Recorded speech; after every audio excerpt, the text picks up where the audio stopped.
Hello friends, मैं गिरधारी यादव आपका अपना चैनल गिरधारी मैथमेटिक्स में स्वागत है। आप लोग को स्क्रीन पर एक प्रश्न दिख रहा होगा।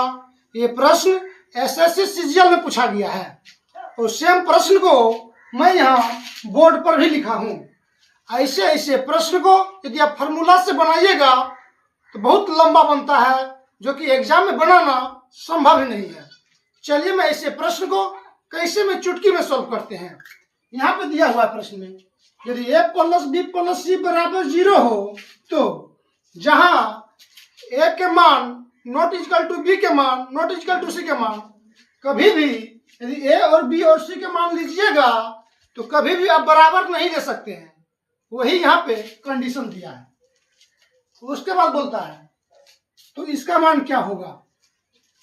ऐसे ऐसे प्रश्न को हमेशा ऐसे सॉल्व करना है। चलिए मैं सॉल्व करते हैं। यहाँ पे दे दिया है कि a प्लस बी प्लस सी बराबर क्या है 0।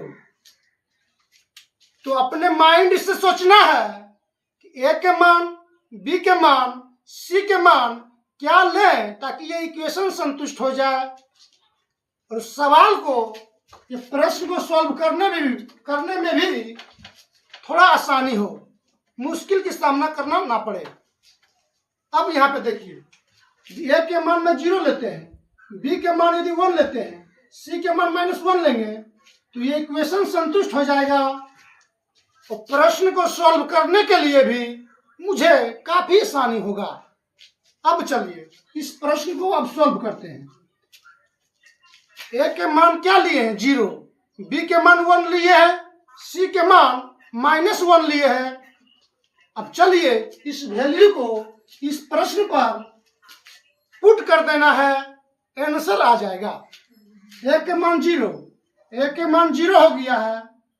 a के मान यदि 0 लीजिएगा तो a के स्क्वायर यानी 0 के स्क्वायर तो 0 हो गया। 0 में किसी भी संख्या से भागा दीजिएगा तो इसका मान 0 हो गया।